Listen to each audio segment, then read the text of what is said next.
बंधुओं नमस्कार। आपने कल की वीडियो में सुना कि प्रद्युम्न जी का और शालू का युद्ध हुआ और कैसे सारथी अपने सारथी धर्म का पालन करते हुए प्रद्युम्न जी को युद्ध से दूर ले गया। और आज की इस वीडियो में आगे आप देखेंगे कि शालू का उद्धार कैसे हुआ। श्री सुखदेव जी कहते हैं, परीक्षित, अब प्रद्युम्न जी ने हाथ मुंह धोकर कवच पहन धनुष धारण किया और सारथी से कहा कि मुझे वीर द्युमान के पास फिर से ले चलो।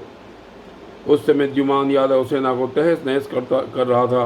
प्रद्युम्न जी ने उसके पास पहुंचकर उसे ऐसा करने से रोक दिया और घुसकराकर 8 बाण मारे। 4 बाणों से उसके 4 घोड़े और एक बाण से सारथी, धनुष, ध्वजा और उसका सिर काट डाला।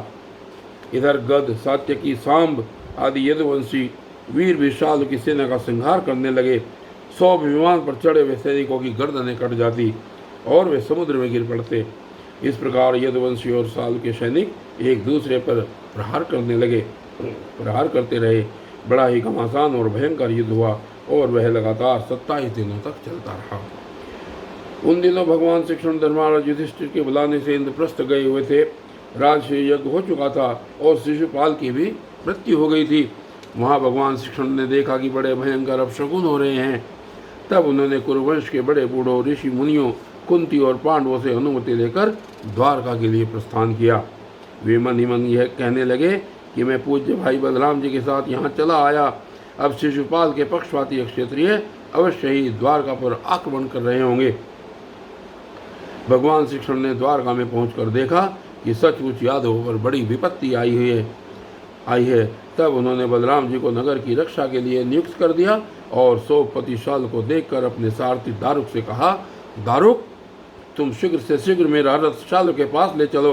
देखो ये शालू बड़ा मायावी है, तो भी तुम तनिक भी भय न करना। भगवान की ऐसी आज्ञा पाकर दारुक रथ पर चढ़ गया और शालू की ओर ले चला। भगवान के रथ की ध्वजा गरुड़ चिन्ह से चिन्हित थी। उसे देखकर यदुवंशियों तथा शालू की सेना के लोगों ने युद्ध भूमि में प्रवेश करते ही भगवान को पहचान लिया। परीक्षित, अब तक शालू की सारी सेना प्राय नष्ट हो चुकी थी। भगवान श्री कृष्ण को देखते ही उसने उनके सारथी पर एक बहुत बड़ी शक्ति चलाई। वह शक्ति बड़ा भयंकर शब्द करती हुई आकाश में बड़े वेग से चल रही थी और बहुत बड़े लोक के समान जान पड़ती थी। उसके प्रकाश से दिशाएं चमक उठी थी। उसे सारथी की ओर आते देख भगवान श्री कृष्ण ने अपने बाणों से उसके सैकड़ों टुकड़े कर दिए।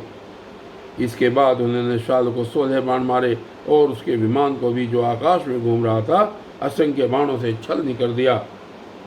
ठीक वैसे ही जैसे सूर्य अपनी किरणों से आकाश को भर देता है। शालू ने भगवान श्री कृष्ण की बाएं भुजा में, जिसमें शांग्र धनुष शोभायमान था, बाण मारा। इससे शांग्र धनुष भगवान के हाथ से छूट कर गिर पड़ा। यह एक अद्भुत घटना घट गई। जो लोग आकाश या पृथ्वी से यह युद्ध देख रहे थे, वे बड़े जोर से हाय हाय पुकार उठे।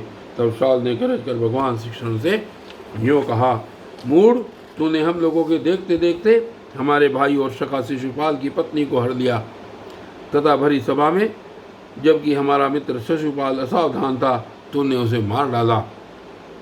मैं जानता हूँ कि तू अपने को अजय मानता है।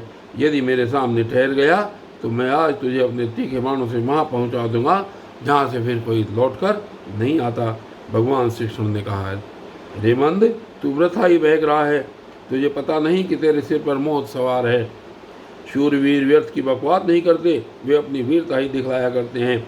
इस प्रकार कहकर भगवान श्री कृष्ण ने क्रोधित हो अपनी अत्यंत वेगवती और भयंकर गदा से शालू के जत्रु स्थान यानी हंसले पर प्रहार किया। इससे वह खून उगलता हुआ कांपने लगा। इधर जब गदा भगवान के पास लौट आई तब शालू अंतर्धान हो गया।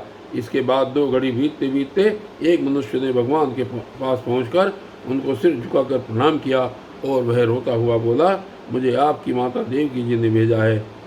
उन्होंने कहा है कि अपने पिता के प्रति अत्यंत प्रेम रखने वाले महाभाव श्री कृष्ण शालू तुम्हारे पिता को उसी प्रकार बांध कर ले गया है जैसे कोई कसाई पशु को बांध कर ले जाए।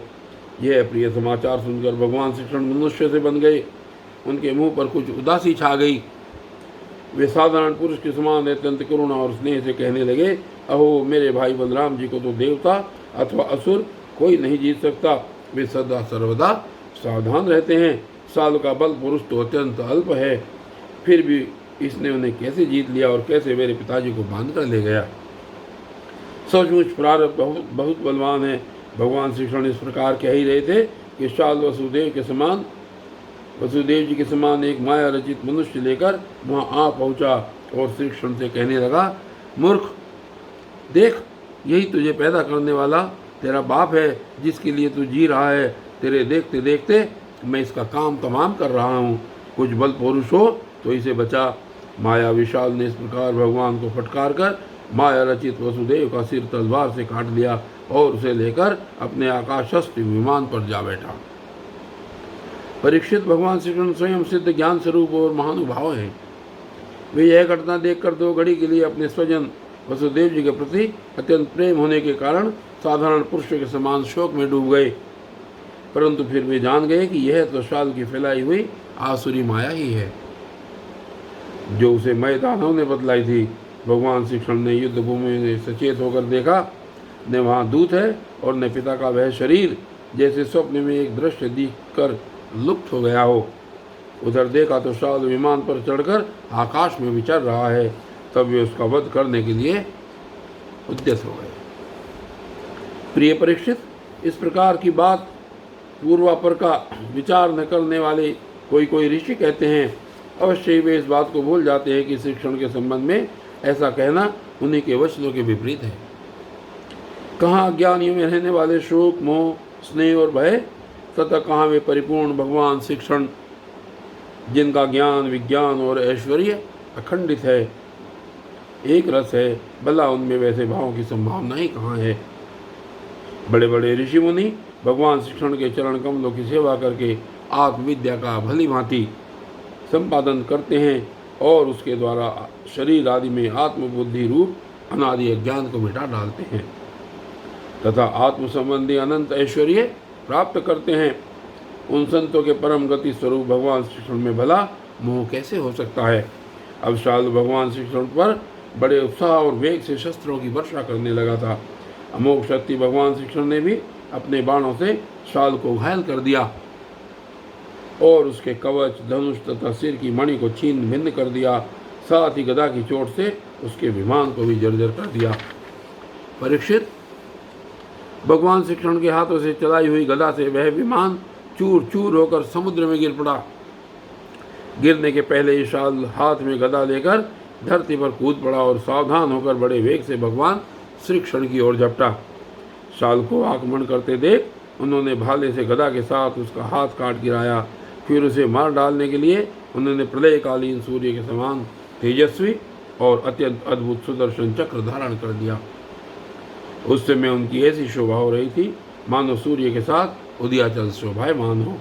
भगवान श्री कृष्ण ने उस चक्र से परम मायावी शाल का कुंडल किरीट सहित सिर धड़ से अलग कर दिया।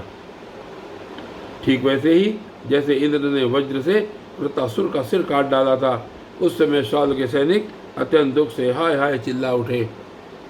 परीक्षित, जब पापी शाल मर गया और उसका विमान भी गदा के प्रहार से चूर चूर हो गया, तब देवता लोग आकाश में दंदुभिया बजाने लगे। ठीक इसी समय दंतवक्त्र अपने मित्र शिशुपाल आदि का बदला लेने के लिए अत्यंत क्रोधित होकर आ पहुंचा। और बंधुओं, आज की इस वीडियो में सिर्फ इतना ही, और आगे की वीडियो में क्या होता है ये फिर देखेंगे। तब तक के लिए धन्यवाद।